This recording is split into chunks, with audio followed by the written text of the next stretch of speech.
Hey, somebody's got to find out if it's called stuffing or dressing. You did? Okay, we'll go with dressing then.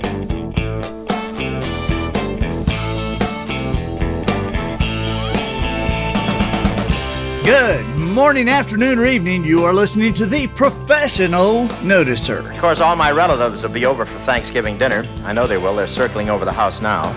Here, you and I will use common sense and all the wisdom we can muster to move beyond what is true and go all the way to the truth.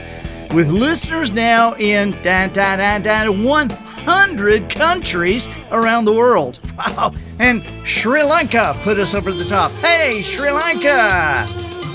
I am the Professional Noticer. As God is my witness, I thought turkeys could fly.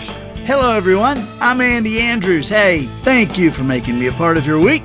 As the Professional Noticer, it is my job to professionally notice something for you, and nothing's off limits, of course. So what is your question? Do you have one in business or a spiritual issue, something about popular culture? Hey, we even tackle the odd conundrum like if tuna is chicken of the sea, does that make chicken tuna of the land? We're just wondering. My purpose here today and with every show we do is to play the part of a best friend or coach. I want you to live the life you would live if all your toughest questions were answered. The Professional Noticer is sponsored today by Kamado Joe Premium Ceramic Grills. This is the grill that has taken on the world and won. I know you might already have a ceramic grill, and it might be a big one, but let me just tell you, if it's not this big, beautiful Kamado Joe ceramic grill, you haven't gotten the best. That's what Consumer Report says, by a long shot. And now, people are finding out like crazy. These things are in Costco, they're in Bass Pro, Cabela's. They are everywhere. Fine, premium ceramic grills are sold. This is the grill in which I will be smoking the Andrews Thanksgiving turkey. Yep, Kamado Joe. Check out KamadoJoe.com or anywhere fine grills are sold. Observations and answers are what we do here. I deliver the observations, and you provide the questions. Just remember, the quality of your answers can only be determined by the quality of your questions. And I would love to field a question from you. So write me. The email is theprofessionalnoticer@andyandrews.com. And listen, if we use your question, the Professional Noticer, that's me, will send you your choice of the guided traveler experience. It's over 8 hours of live video seminar, or you could choose a 100-year parenting course. This is a collection of 53 videos, each between 10 and 20 minutes each. A lot of fun. So, here we go. I wanted to give a Thanksgiving present this year, just like we did last year on the Professional Noticer. And there is a story that I read last year that I've heard about it all year long. And so I thought, okay, this one time we will repeat it. We'll do it again. If you haven't heard it, here it is for the first time. And feel free to play this for your friends or our family on the big day.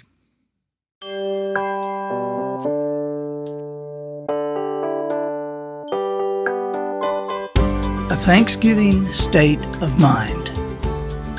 Everyone around the dinner table smiled as Pat Ward put the last dish in front of them. "I know it's not much."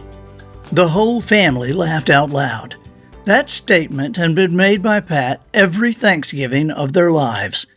Actually, there was enough food to feed an infantry division, but she always worried there would be some poor soul who didn't get at least 5 helpings of everything. This year, she had prepared the dressing a day earlier than usual to give herself more time with the grandchildren, but she only used that time to expand the menu. Besides the turkey and dressing, Pat had baked a ham, 3 pumpkin pies, and a sweet potato casserole. She had made fried corn, cranberry salad, squash, rolls, butter beans, and 3 kinds of peas.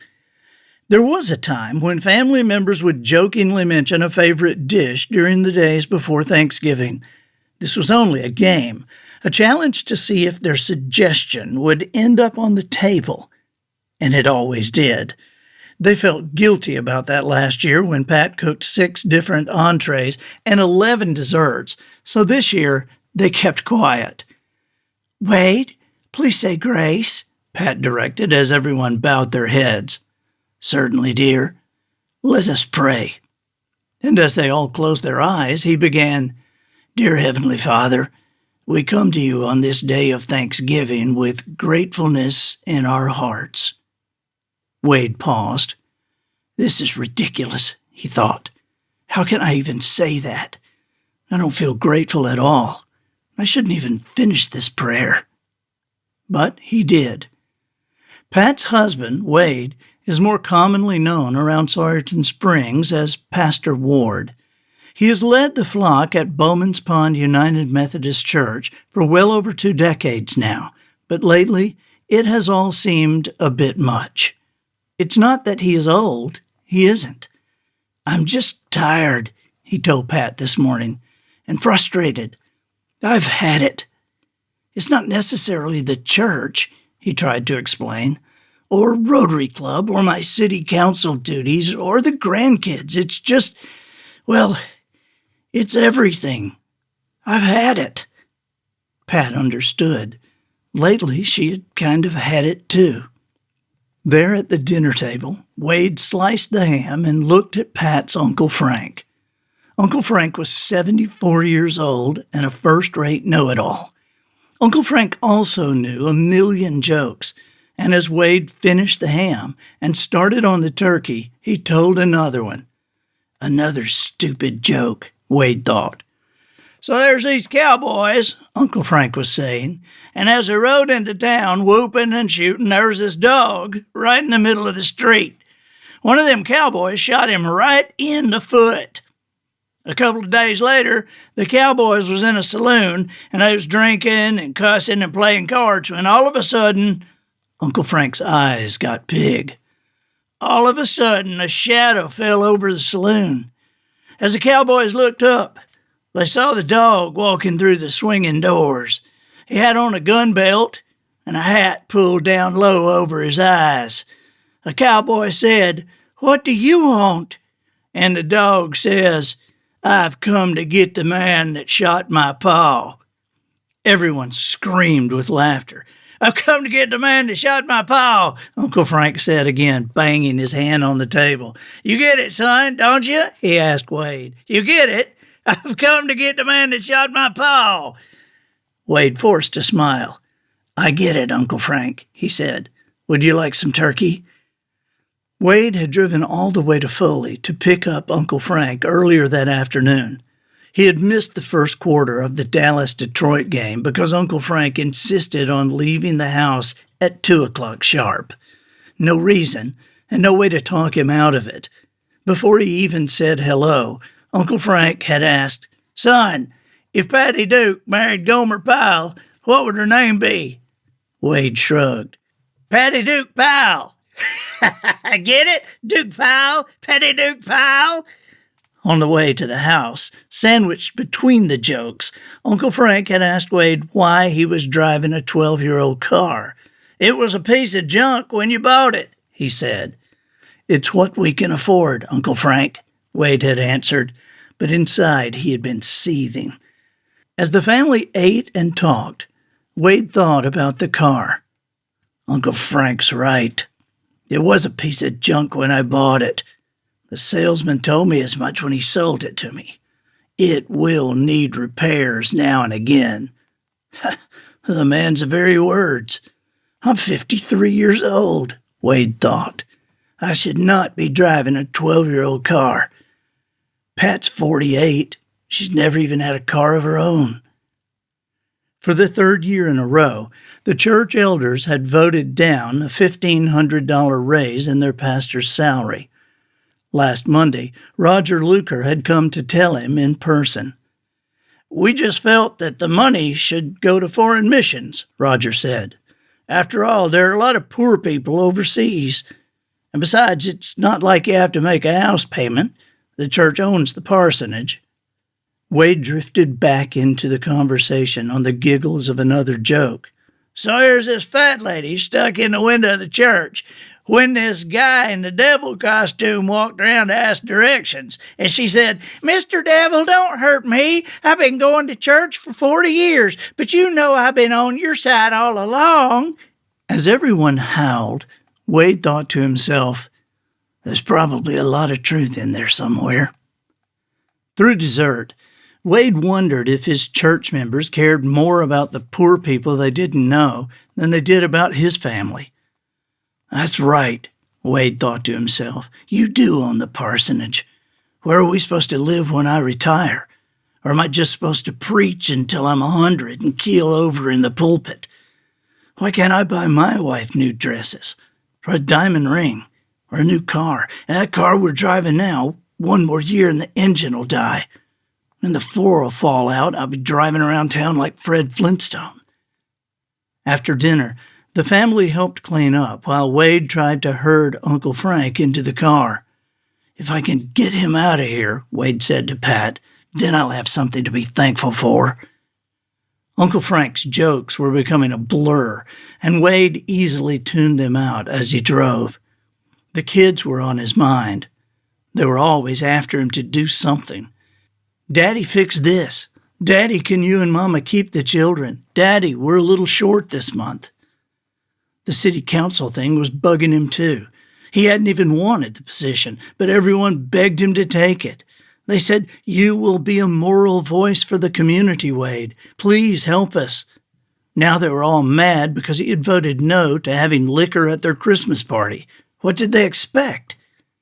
After Wade walked Uncle Frank to the door and listened to several more jokes, he got back in his car and drove. Had he gone straight home, this story might have ended here, and in not too happy a fashion.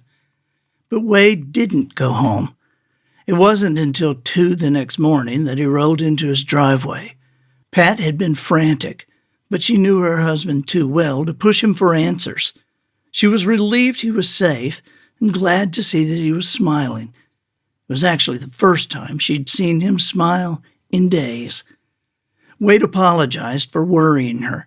He said he hadn't meant to be so distant or to snap at her as he had done lately. He kissed her, looked at her, and kissed her again. Then he went to bed. Pat might never have known what happened that night that caused such a change in Wade had she not found the letter. It was in a bottle floating near the bank in Bowman's Pond. Pat was raking leaves behind the church when she saw it.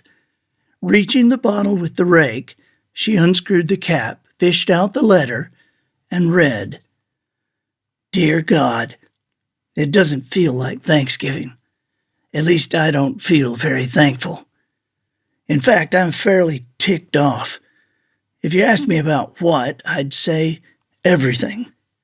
I'm so preoccupied with the things that are going wrong in my life, I'm having a hard time seeing the bigger picture. Lord, I'm going to sit here by this pond until you remind me of 10 things I have to be thankful for. And please do it fast. Pat is going to kill me for being late. 1. I have Pat. She loves me even when I'm being a jerk to her relatives like I was today. 2. I have a home in which to live. Remind me occasionally of the people on the street. 3.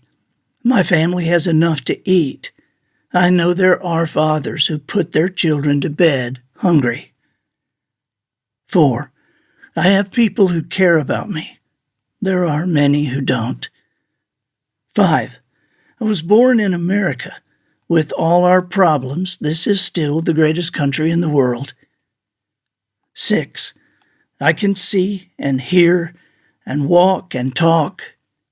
These are things I rarely consider, but they are a priceless gift. 7. I have the opportunity to help people who are hurting. It is amazing how much good an encouraging word can do. 8. I have the seasons. They're a constant reminder of change. After the winter in my life, there is always springtime. 9. I have my children and grandchildren who depend on me. That is an honor and I have learned to be dependable. 10. I have music, trees, a good bed, a pond to fish in, my health, a car that does in fact run, clothes to wear, time with my family, and in Uncle Frank, I have an unlimited source of jokes for my sermon. Thank you, Lord, even for him. Wade.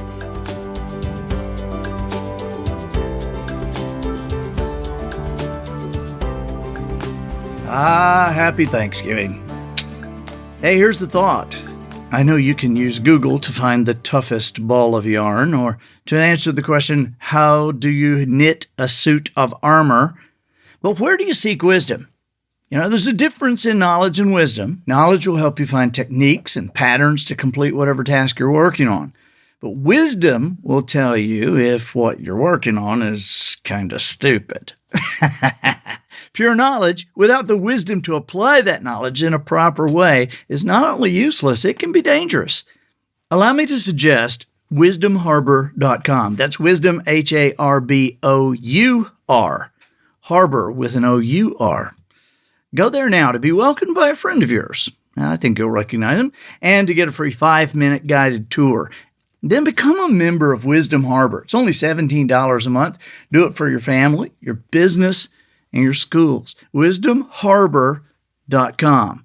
This is taking off in a big way. You don't want to be left behind. wisdomharbor.com. Our question this week is from Randy. Hey, Randy. Hello, Andy. This is Randy. I'm calling from Indiana, and I've got a question for the professional noticer. I'm constantly listening to the political rhetoric coming out of Washington, D.C., and I get more and more frustrated. When I listen to this, I'm reminded of the phrase that people get the government they deserve. In the hopes of raising the quality of politicians, we need to increase the knowledge of the electorate. So here's my question. Is there any possibility that prior to each presidential debate in 2020, you could read, "How do you kill 11 million people?" Is it possible that this makes too much sense and all politicians would revolt? I appreciate your wisdom and your insight, and I really appreciated reading that book. So I look forward to your answer. Thanks, Andy. Randy. Hi. Oh, man. I feel your frustration from here, and I'll meet you halfway. It has become nuts, hasn't it? And I like your suggestion. The only thing wrong with your suggestion is that I don't have the power to pull that off. Now, if you just want me to read it, like in my house, I would be glad to read it in my house before every debate. But I guess you're saying read it before the debate on the air. And that's probably not going to happen. It's funny to me. Through the years, people will come up and they'll say, "Hey, have you thought about, your book? Have you thought about going on Oprah's show?" I'm like, no, that never occurred to me. And now I got to tell you, Randy, actually, it never occurred to me to read. It really did never occur to me to read this before one of the debates. But when I heard your message, it just something that I thought, wow, what would that take?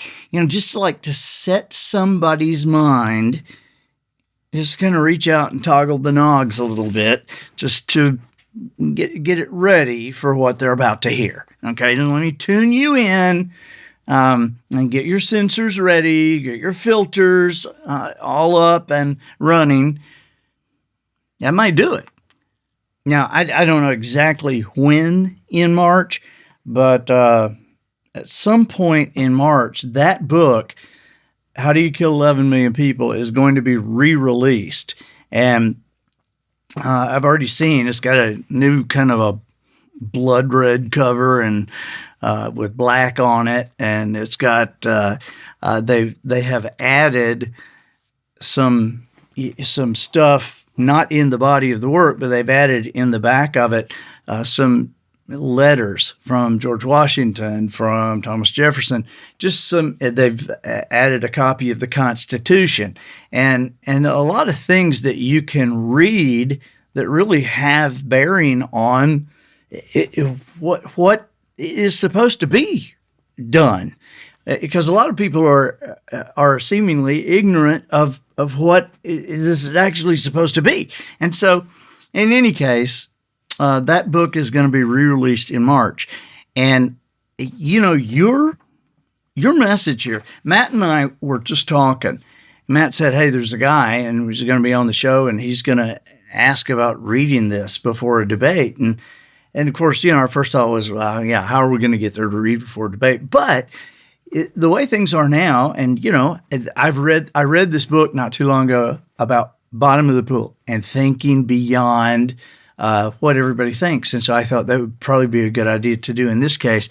And it occurred to us that if we put together something with me reading this book, that I could look into the camera and deliver this book, that might be cool.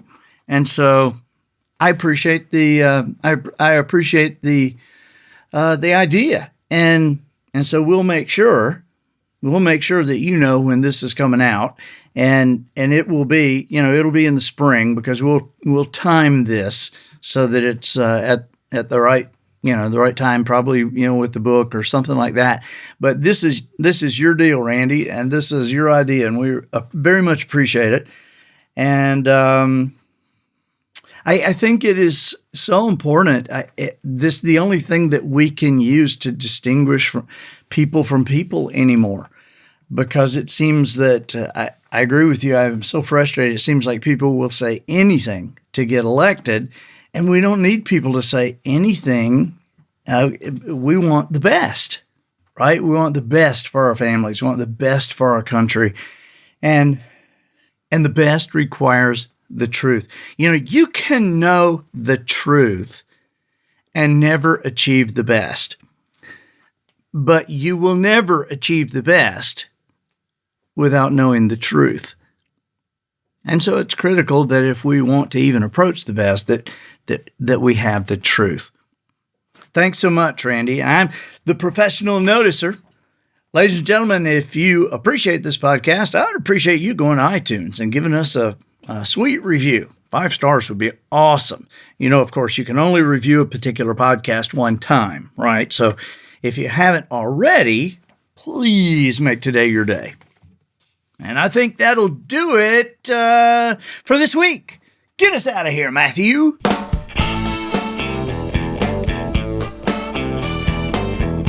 So, ladies and gentlemen, and to the boys and girls who aspire to become ladies and gentlemen, we have reached the end of another episode of The Professional Noticer.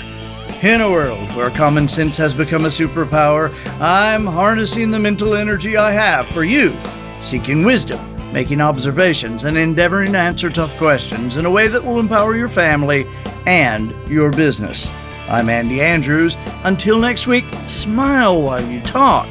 Shake hands with the kids you meet, and make sure you have an answer to the question, how long till we find the next best thing since sliced bread? And so, until next week, goodbye.